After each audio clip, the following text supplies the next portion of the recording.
Yesterday, following that hearing, Hegseth did pick up the support of Republican Senator Joni Ernst of Iowa, significant for a number of reasons, because she's a combat veteran, distinguished career in the military, also a survivor of sexual assault, who is seen as one of the most likely Republicans who could potentially vote against him. So, Jonathan Lemire, Joni Ernst certainly gives cover to other Republicans, a military veteran, a survivor of sexual assault, two of the big concerns put forward about Pete Hegseth. If she says, I'm a yes, doesn't that give license to all the other Republicans? Yeah, it certainly seems that way. Ernst signaling that she will vote yes is a huge win for the Trump team in their effort to get Hegseth confirmed. Just backing up a step, I mean, you just ran through her resume, why right from the beginning she was seen as a key swing vote here on Hegseth. And after Hegseth's pick was announced by the president-elect, Senator Ernst was deeply skeptical. She made it clear in her public remarks and leaking through aides that she did not think that Hegseth would be qualified. She should put up a lot of resistance at the start, and then a pressure campaign begun. A pressure campaign by the Trump team, by some outside groups, seemed to have been effective and rattled her. And we saw, after she met with Hegseth before the holidays, she came out more receptive, still not committing, but more receptive. But I was told at the time, and we heard again over the holidays, that they believed they had moved her. And it seems like yesterday they did. I mean, she gave an interview after the hearing, which she said she would support him. And now there were still a few votes here we're not sure about. I saw Senator Collins express some skepticism still yesterday.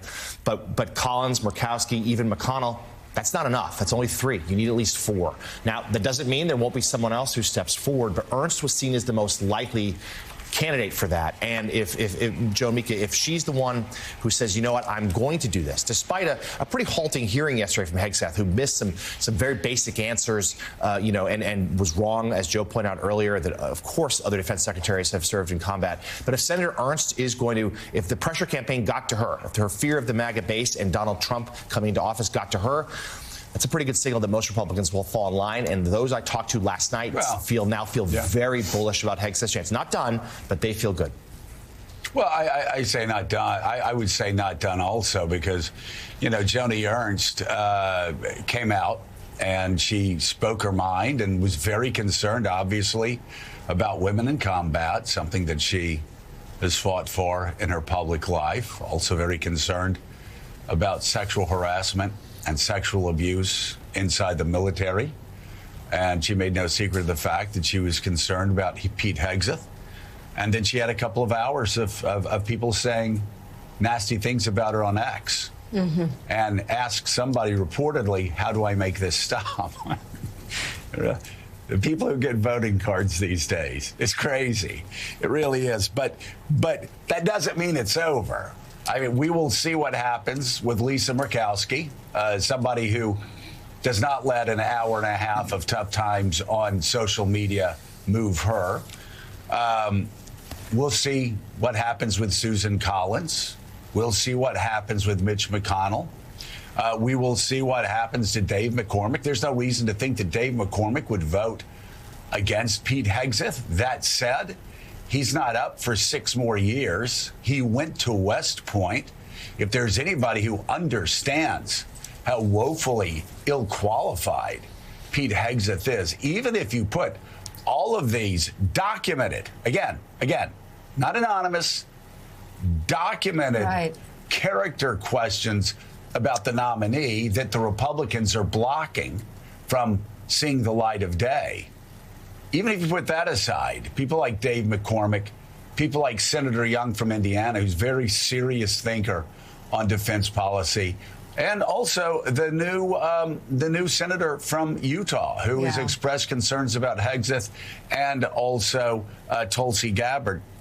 I'm not saying it's over. I understand the committee went in lockstep, and there's no reason to think that Republicans will act differently moving forward. But there still are 3, 4, 5 that we have questions about. Well, you have me thinking about Dave McCormick, but really all the Republicans general who are on this. It seems to me that what we saw yesterday was not a lot of accountability, not a lot of taking responsibility. A lot of information was held back for the public not to see, whether it be through NDAs or decisions not to share.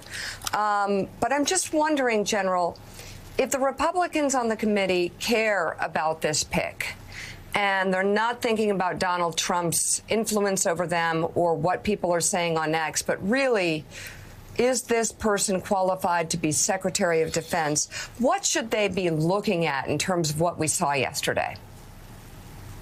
Well, look, the reality of it is, in my view, that he did a magnificent job in terms of being evasive, smart, responsive. Only the Republicans. We went into this committee hearing having refused to see any Democratic senators, which is, I think, the first time in probably 50 years that's happened. So this was a partisan attempt to get him through the ordeal of 4 hours and 15 minutes of a hearing.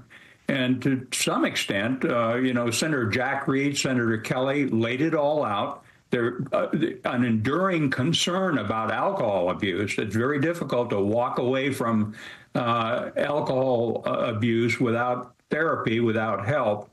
So that's on the table. But, the fact he didn't know the countries of ASEAN, come on, give me a break. There aren't 100 people outside the foreign policy process that know that Brunei is a member of ASEAN. So I think he's through the wickets. We got to hope that he is able to surround himself with people that understand audits and defense acquisition and management of large organizations. And because I think he's going to be the Secretary of Defense. To some extent, it's going to be a popular nomination. He is a decorated combat veteran. He acquitted himself well as a soldier. He's obviously extremely capable as a communicator. So that's the situation rolling in. And by the way, there's some other picks, Tulsi Gabbard, Mr. Kennedy, who the FBI director nomination that are truly frightening. So I think this issue is probably behind us. Well, let's just say thank you so much, retired 4-star Army General Barry McCaffrey, and let's take note as we say goodbye to you that you have a hell of a lot of dust on your boots and far more accumulated through the years serving this great country. Thank you. Than most that we saw yesterday. We thank you, and again, thank you for your service. Coming up, a conversation with one of the senators